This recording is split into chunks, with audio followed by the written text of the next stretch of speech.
Tout ce que vous voyez là et là aussi, je l'ai monté sans toucher à Final Cut ni même à After Effects.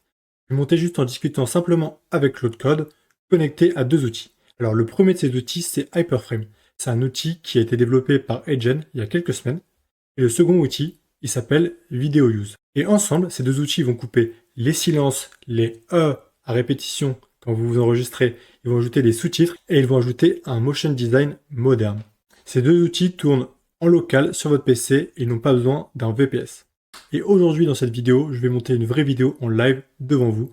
Je vais tout vous expliquer, je vais vous donner tout mon process. Mais avant ça, il faut que vous compreniez bien la logique. La logique derrière ces deux outils, elle est très simple. VideoUse, c'est le chef de projet et Hyperframe, c'est l'artiste. Sans chef de projet, l'artiste part dans tous les sens. Et sans artiste, le chef de projet livre un truc plat, sans saveur. Mais ensemble, ces deux outils vont livrer une vidéo bien épurée, avec une profondeur, avec une âme et un côté artistique grâce au motion design. Le chef de projet, c'est VideoUse. Vous lui donnez une vidéo brute, il la transcrit et ensuite il va couper tous les silences, les moments morts. Il va ajouter les sous-titres et il va coordonner tout le reste. Donc, avec VideoUse, vous n'aurez plus besoin de réécouter tous vos rushs pendant des heures pour les nettoyer à la main un par un. VideoUse, en fait, il fait le travail rébarbatif à votre place et ça fait gagner beaucoup de temps. Et ensuite, on a l'artiste. L'artiste, c'est Hyperframe. C'est un outil sorti il y a quelques semaines par Agen, la boîte derrière les avatars IA que vous avez sûrement déjà vu partout. Le concept, il est génial. Claude écrit votre animation en HTML, et Hyperframe la transforme en MP4. C'est un peu comme un film, mais généré entièrement par du code. Et donc ce que vous aurez fait avec After Effects en 2 heures, et ben Hyperframe, il vous le fait en 2 minutes top chrono. Il va générer vos transitions cinématiques, vos sous-titres animés, vos mock-ups d'iPhone, bref, tout le motion design de votre vidéo. Le meilleur, c'est que tout se passe en local sur votre machine. Vous n'avez pas besoin de serveur, pas besoin d'abonnement mensuel, vous payez juste Claude Code. Allez, maintenant on passe à la pratique. Alors dans un premier temps, je vais vous montrer rapidement comment on installe Hyperframe et VideoUse. Ça, il faut se connecter à Claude Code. Donc là, vous arrivez, vous cliquez sur claude.com. Si ce n'est pas déjà fait, vous vous créez un compte, sinon vous vous connectez, c'est tout simple. Là, on arrive sur la page d'accueil, on clique sur se connecter. Ensuite, sur la barre latérale gauche, vous cliquez sur Code. Ça va ouvrir une nouvelle fenêtre et ça va vous proposer de télécharger l'application. Donc dans mon cas, vu que je suis sur Mac, ça me propose de télécharger l'application sur macOS. Également, vous pouvez utiliser Claude par terminal. Donc là, c'est déjà ouvert dans mon cas. Je vais fermer pour vous montrer, mais vous ouvrez votre terminal, tapez Claude et voilà. Bonjour Claude, comment ça va? Et vous pouvez commencer à lui parler et à avancer avec Claude. Alors, pour la vidéo, pour que ce soit plus simple pour tout le monde, on va rester sur l'application desktop. Donc, comment on fait pour installer Hyperframe et VideoUse? Bah alors, sur Hyperframe, sur la page d'accueil, il y a carrément une commande de terminal qui nous est donnée pour installer le skill. Mais comme je sais que pour certains d'entre vous, ça semble un peu technique, il y a une solution encore plus facile pour installer Hyperframe et VideoUse. Ici, il y a les repos GitHub des deux outils. Je mettrai le lien sous la vidéo qui redirige vers mon school. Et dans mon school, il y a le lien pour ces deux repos GitHub si vous voulez les installer. Vous copiez-collez le lien des deux repos GitHub dans Claude. Vous dites bonjour Claude, j'espère que tu vas bien. Est-ce que tu peux m'aider à installer ces deux outils s'il te plaît? Lis le fichier read.me, prends bien le temps de les comprendre et installe-les proprement. Aussi, ensuite, dis-moi lorsque tu auras besoin de ma clé API ElevenLab. Merci d'avance. On lui envoie comme ça. On clique sur Entrée. Alors, à plusieurs reprises, il va probablement nous demander des autorisations. On va juste cliquer sur Accepter. Donc là, il va charger un peu. Je ne vais pas forcément vous montrer tout le process. Par la suite, il va nous demander la clé API ElevenLab. Pourquoi? Parce qu'en fait, il va transcrire la vidéo dans un format texte avec la timeline. C'est-à-dire, il va savoir précisément que à la 30e seconde, il y a ce mot-là. À la 35e seconde, il y a ce mot-là. Ça va lui permettre de couper les silences ou les mots-clés qui font pas très classe comme les ou genre. Vous avez des tics de langage. Donc là, ça charge. Ensuite, comment on fait pour créer une clé API sur ElevenLab? Bah, tout simplement, vous créez un compte ElevenLab. Vous arrivez sur cette interface-là. Tout en bas à gauche sur la barre latérale, vous cliquez sur Développeur. Ensuite, ici, vous cliquez sur Clé API. créer une clé. Vous la nommez comme vous voulez. Donc là, je vais la nommer vidéo use-Claude.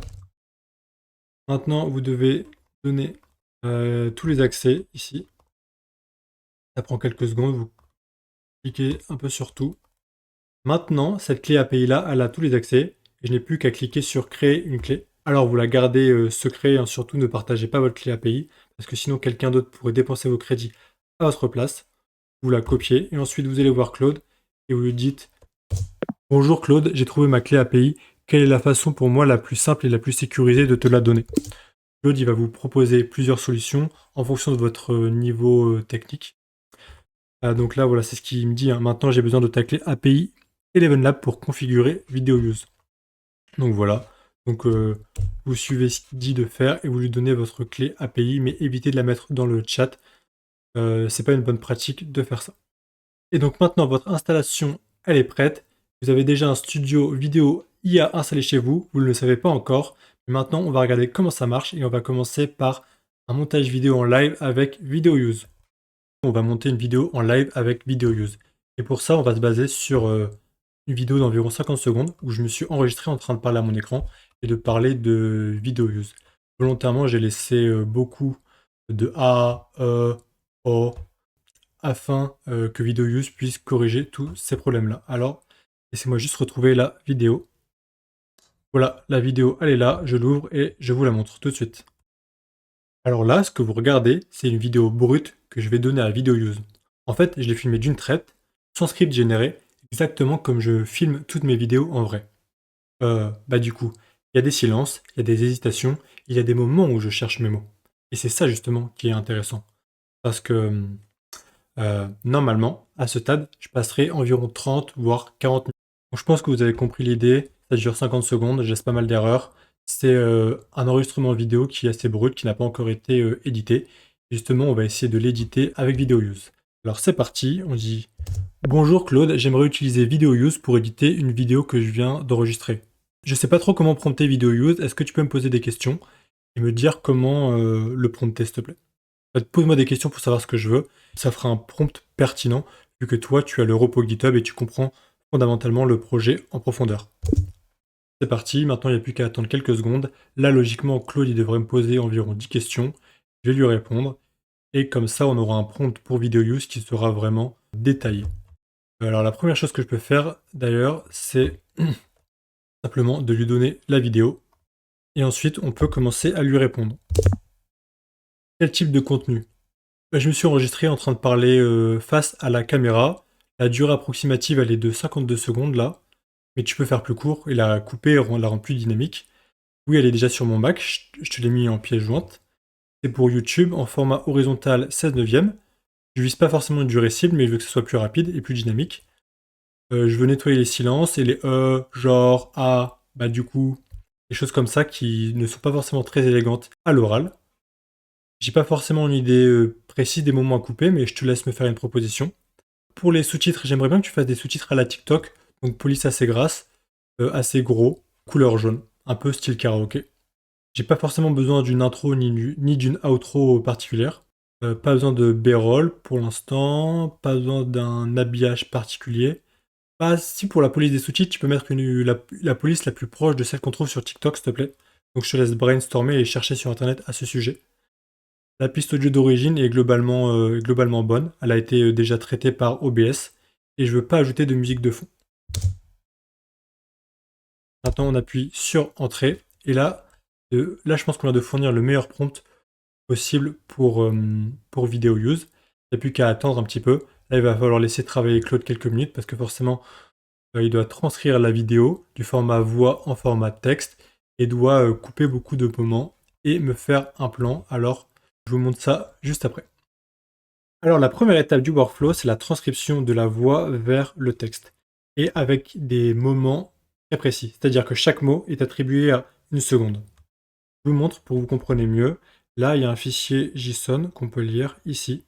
Je le lance et on voit que le mot alors, il commence à 0,759 secondes et termine à 0,939.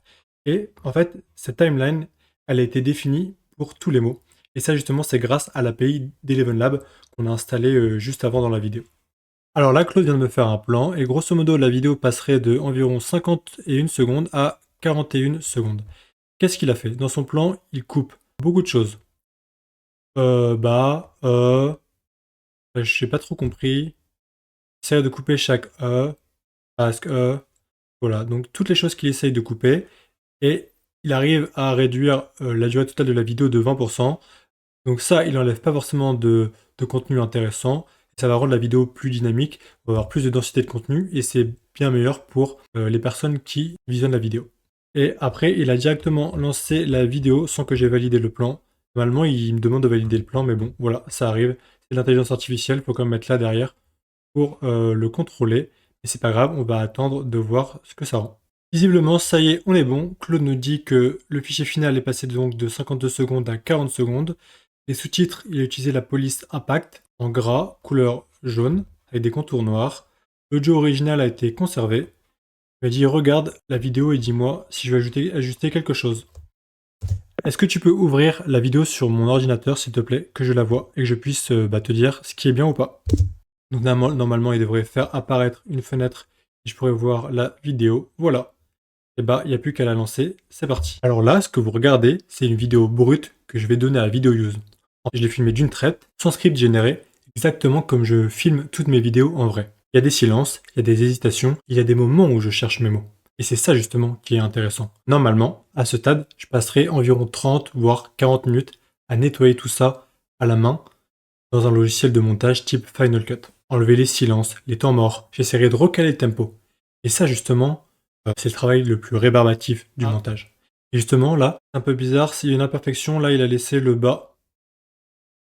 Voilà. C'est très court mais il l'a pas complètement cuté. C'est le travail le plus rébarbatif. Donc à la 27e seconde. Je veux dire. À la 27e seconde, il y a toujours un bas, BAH, que tu as oublié de couper. Maintenant, on retourne sur la vidéo rébarbatif du montage. Et justement, là, je vais demander à VideoUse de le faire. On va voir en combien de temps il me sort une version propre avec les sous-titres type karaoké jaune en bonus. C'est parti. Donc au global, la vidéo elle est vraiment bien, elle est plus dynamique. Il y a 10 secondes de contenu qui ont été enlevés, mais toute la valeur est encore là. Donc c'est parfait, sauf ce problème à la 27e seconde. Donc là, on lui remonte, il va essayer de trouver le problème, il va le corriger, il va me ressortir une nouvelle version, et on se retrouve d'ici quelques secondes pour voir s'il a bien compris le problème ou pas. Là, c'est bon, il m'a dit, je vois le problème, blablabla. Le fichier source a été renommé, et le résultat est là. C'est bon, le bas est supprimé. Le bas était de mémoire à la 27e seconde. Alors, je vais lui dire merci beaucoup pour ces modifications. Est-ce que tu peux simplement ouvrir le nouveau fichier MP4 modifié afin que je puisse constater les modifications? Je te remercie d'avance. Voilà. J'essaie toujours d'être assez cordial et gentil avec Claude, je ne sais pas pourquoi. J'avais déjà lu quelque part que c'était utile d'ailleurs. Allez, alors là, ce que vous regardez où je cherche mes mots. Et c'est ça justement qui est intéressant. À la main. Et ça justement, c'est le travail le plus rébarbatif du montage. Il a coupé le bas. Le bas il était à bas, c'est le travail le plus rébarbatif du montage. Enlever les silences, les temps morts, j'essaierai de recaler le tempo. Et ça justement, c'est le travail le plus rébarbatif du montage. Et justement là, je vais demander à VideoUse de le faire. On va voir en combien de temps il me sort. Parfait, donc là je suis vraiment très content. Je dis merci beaucoup, chef. Là, je suis vraiment content, donc on est passé d'une vidéo de 52 secondes avec beaucoup d'hésitation de bas, une vidéo normale lorsque l'on s'enregistre. On a tous des tics de langage, on ne peut pas forcément s'exprimer en one shot pendant 50 secondes de façon ultra fluide et sans erreur. Et là justement, VideoUse vient corriger ces problèmes-là et rend les vidéos beaucoup plus dynamiques. Ce qui est intéressant, c'est qu'on change quand même fondamentalement de paradigme. Auparavant, le montage se faisait pixel par pixel, et aujourd'hui, on approche le montage comme une base de données. En fait, une vidéo avec VideoUse, c'est un transcript textuel d'une vidéo. Donc, c'est un transcript avec le fichier JSON que je vous ai montré, avec les timelines pour chaque mot. Et donc, sur la base de ça, on arrive à éditer le fichier vidéo. Vraiment très intéressant, ça permet de gagner beaucoup de temps. Voilà, avec l'IA, on arrive à transformer tout en base de données, ce qui simplifie énormément le montage vidéo, ce qui rend les vidéos malléables. Si vous voulez, avant, le montage vidéo, c'était une peinture, c'était difficile de modifier tout ce qu'on avait fait, alors que là, aujourd'hui, c'est un peu comme une sculpture numérique, c'est malléable et on peut en faire plus ou moins ce qu'on veut. Et maintenant, on passe à l'animation de la vidéo avec Hyperframe, c'est-à-dire qu'on va ajouter tout le motion design, toutes les transitions, toutes les animations, ce qui va donner une touche artistique à notre vidéo. Et pour ce faire, c'est super simple, on va dans Claude Code, une nouvelle session, et on ajoute la vidéo qu'on vient de créer. Donc ajouter un fichier. Ça y est, je viens d'ajouter la vidéo, et maintenant on n'a plus qu'à demander de l'aide à Claude pour savoir comment utiliser Hyperframe. Bonjour Claude, si juin tu peux trouver une vidéo que je viens d'enregistrer face à la caméra. Je l'ai déjà édité avec VideoUse et maintenant j'aimerais ajouter du motion design avec Hyperframe. Je sais pas trop comment m'y prendre, je sais qu'on a déjà installé le skill. Je sais que pour le style, j'aime bien le style Liquid Glass, c'est-à-dire grosso modo le style de iOS 18. Est-ce que tu peux me poser des questions pour savoir comment je dois te prompter? Et ensuite, eh ben, on pourra partir sur les animations. Donc là, grosso modo, ce qu'on va faire, c'est que pour chaque seconde, on va lui donner des instructions. On va lui dire, tiens, à la 5e seconde, tu peux ajouter tel schéma, là tu peux ajouter une transition, là tu peux ajouter un sous-titre. Donc voilà, donc là, je vais quand même poser la question au cas où. On va voir comment il aime être prompté. Claude vient de me poser quelques questions, donc là il me dit de quoi tu parles dans cette vidéo face caméra. Dans cette vidéo face caméra, je parle de vidéo use et je fais un tutoriel. Parmi ces options, qu'est-ce que tu veux ajouter? Je veux ajouter un titre d'ouverture, des titres qui peuvent apparaître en bas de l'écran, mais non, quoique en bas de l'écran, j'ai déjà ajouté des sous-titres, donc pas besoin d'en rajouter ni de remettre de titres en bas de l'écran. J'aimerais bien, oui, ajouter des overlays et des cartes d'infos, donc des bulles de texte, des stats ou des points clés. J'aimerais aussi ajouter des transitions entre les coupes et ajouter une outro, un écran de fin. Ma vidéo dure environ 40 secondes et elle sera diffusée sur YouTube. Les overlays et le titre seront en français. Et là, il m'a dit également que Liquid Glass, donc le style que je lui ai demandé, n'est pas un des 8 styles prédéfinis. Il va devoir créer un design.md sur mesure. Donc voilà. Avant d'aller plus loin, Claude me pose encore quelques questions. Alors, il me pose une question sur l'intensité du Liquid Glass. Je fais quelque chose d'assez standard pour l'intensité du Liquid Glass. Et pour le contenu des cartes overlay, utilise les titres des sections, voire des fonctionnalités de vidéo use que je présente. Et pour le titre d'ouverture et d'outro, tu peux utiliser, oui voilà, tuto vidéo use. La première version vient d'être générée à l'instant et c'est parti, je la lance. Donc là, on voit tout de suite qu'on voit plus en fond. À la base, moi, ce que je voulais, c'était rajouter des animations par-dessus moi. Mais là, on voit que, on s'est pas bien compris. Donc là, il n'y a aucune animation. On voit le fond noir. Mais on ne voit pas par-dessus. Donc c'est quand même un vrai problème. On va le dire à Claude tout de suite. Hello Claude, je te remercie pour les animations. Toutefois, tu as oublié de me laisser en fond. Moi, je voulais des animations par-dessus ma vidéo pour illustrer mon propos. Mais là, carrément, en fond, on ne voit pas du tout. On voit un écran noir, quoi. Avec des animations par-dessus, mais c'est pas suffisant. Le cœur de la vidéo, c'est mon screen recording de moi-même en train de parler face à la caméra. Là, on va voir ce que ça donne. Claude vient de me dire qu'il a trouvé le problème et qu'il n'y a plus qu'à retourner sur le navigateur, rafraîchir la page et relancer la vidéo. Alors là, Alors là, ce que vous regardez, c'est une vidéo brute que je vais donner à VideoUse. Je l'ai filmée d'une traite, sans script généré, exactement comme je filme toutes mes vidéos en vrai. Il y a des silences, il y a des hésitations, il y a des moments. Donc là, c'est bien. Silence, hésitation, mot cherché. Là, c'est lisible. Et au global, le texte est trop petit, on a du mal à le lire. Au moment où je cherche mes mots.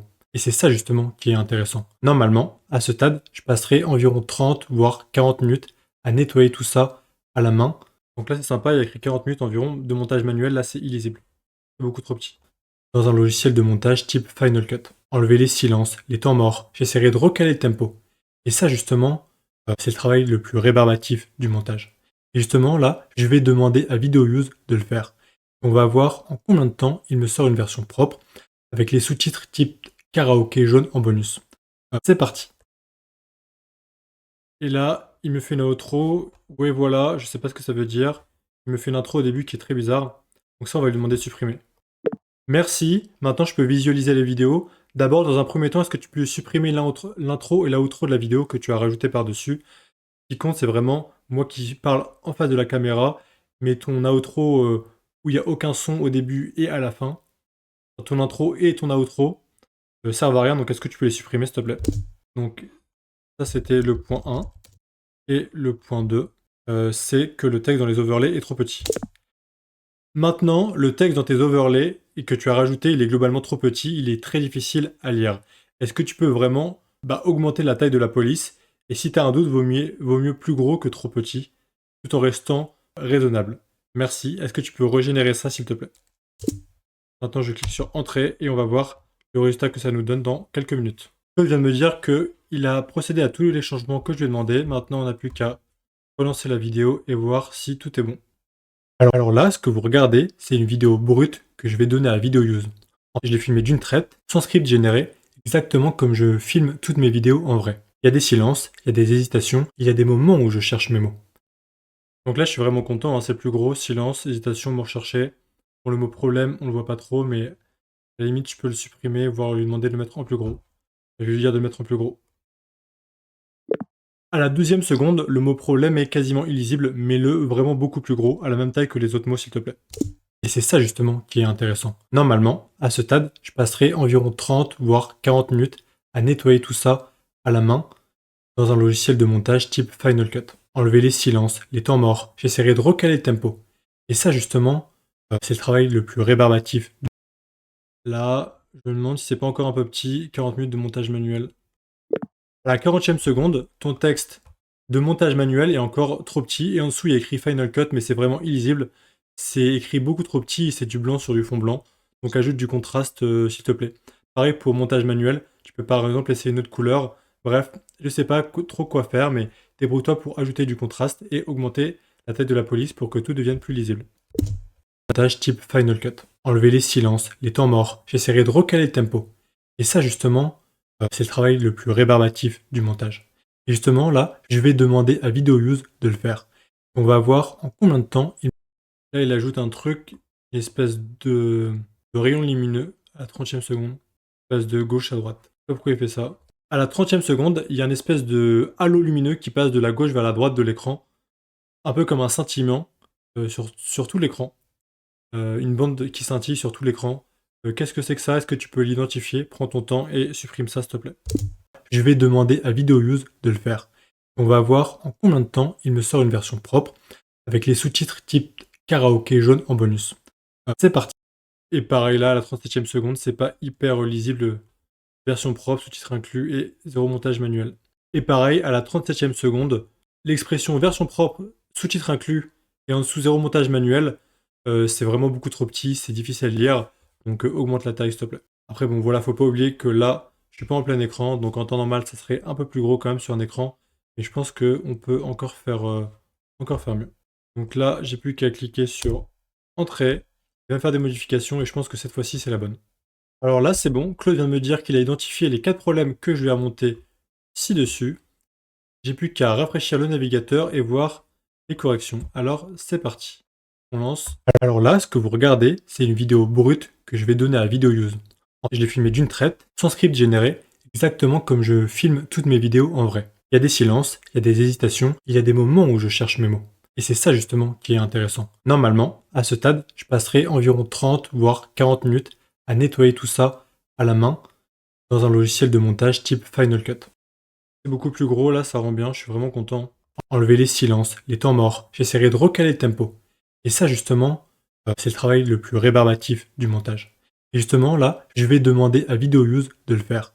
On va voir en combien de temps. Pareil, là ça rend bien, c'est écrit en plus gros, c'est pas sur ma tête, c'est sur le côté, il y a un petit emoji, il y a des couleurs de contraste, bref, non, je suis vraiment très satisfait. Il me sort une version propre avec les sous-titres type karaoké jaune en bonus. C'est parti. Un petit bug un peu à la fin, je sais pas ce qui s'est passé, mais c'est parti. C'est vraiment très bien. Ça fait gagner beaucoup de temps, je suis ultra satisfait. Après, il reste plus qu'à exporter la vidéo et on peut la publier. Une dernière astuce avant de vous quitter, c'est de créer un fichier claude.md à la racine de votre projet vidéo. Ce que vous pouvez faire, c'est y mettre vos préférences, ce que vous utilisez tout le temps pour vos vidéos. Par exemple, vous pouvez dire tiens, je veux toujours utiliser du motion design liquid glass ou tiens, place les overlays sur le côté droit parce que ma tête, elle est à gauche. Je veux toujours tel titre de sous-titre dans telle police. Par exemple, là, on a vu qu'on a eu un problème sur les tailles des polices. On peut lui dire à l'avenir, utilise toujours telle taille de police pour le texte de base et telle taille de police pour les textes. Ensuite, par exemple, si vous avez un code couleur que vous souhaitez respecter, vous pouvez également le mettre dans le fichier claude.md. Donc si vous ne savez pas ce que c'est, pas de panique, vous dites juste à Claude de créer ce fichier-là. D'ailleurs, on peut le faire ensemble. Salut Claude, est-ce que tu peux m'aider à créer un fichier claude.md pour qu'à l'avenir, j'ai pas besoin de te répéter la taille de la police? J'appuie sur Entrée, on va voir ce qu'il me dit. Et là, j'ai pris l'exemple de la taille de la police, mais grosso modo, vous pouvez mettre tout ce que vous souhaitez, y compris le style, ou bien d'autres choses encore, comme par exemple le fait que vous voulez une intro ou vous n'en voulez pas. Donc voilà, je vais créer un claude.md dans ton projet Hyperframe avec les règles de taille et aussi sauvegarder ça en mémoire. Et là, c'est bon, c'est fait. Donc Claude vient de créer un fichier .md et il a gardé en mémoire toutes les règles de taille, les tailles minimales, les règles de contraste, les effets à éviter. Donc voilà, c'est parfait. Et maintenant, à l'avenir, vous aurez moins d'itérations à faire et vous aurez peut-être un bon résultat du premier coup. En tout cas, ça va vous faire gagner du temps à l'avenir. Avec tout ce que je viens de vous montrer, maintenant, vous n'avez plus aucune excuse pour ne pas publier au moins une vidéo par jour sur vos réseaux sociaux. Grâce à l'intelligence artificielle, ça coûte vraiment plus cher. Là, dans ce cas-là, on n'a pas besoin de payer After Effects, pas besoin de payer Final Cut, pas besoin de payer un monteur vidéo. Donc vous pouvez vraiment publier une vidéo par jour sur chacun de vos réseaux sociaux.